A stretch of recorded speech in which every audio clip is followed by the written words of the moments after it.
галт тоогоо.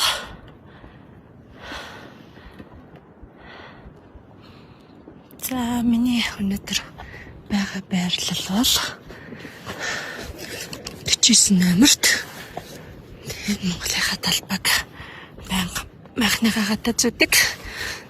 Манай Эрдэнэтийн төгсөлтийнхний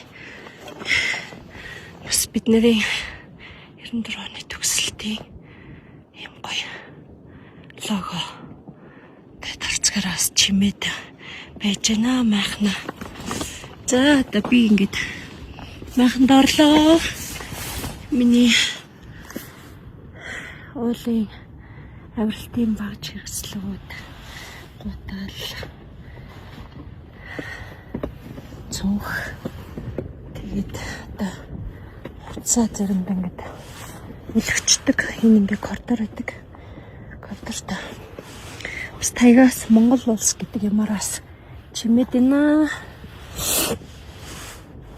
За иймэрхүү байдалтай байна. Хоёр цонх, нэг нь болохоор намайг дагж явдаг, трекинг хийхэд дагж явдаг цонх байгаа. Нөгөөх нь бүх нэг хүн тачаага идэг 8 та хуцаа идэг том цонх.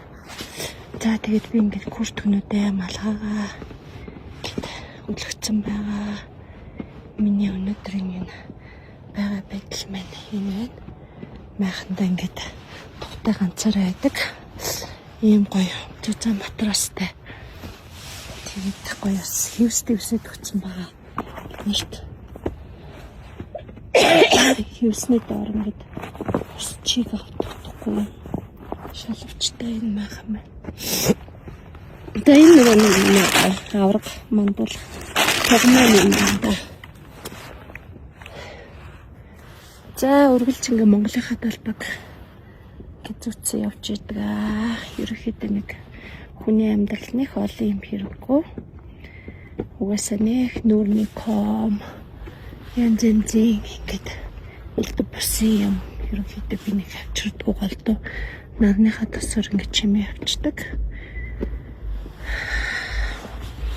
Хүн их ачаа авчир тусмаа ерөнхийдөө бас хэцүүлтэй.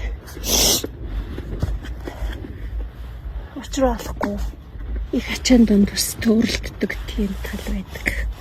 Миний экстра мшок. За нэг би нэмэрхүү байдалтай байд юм аа.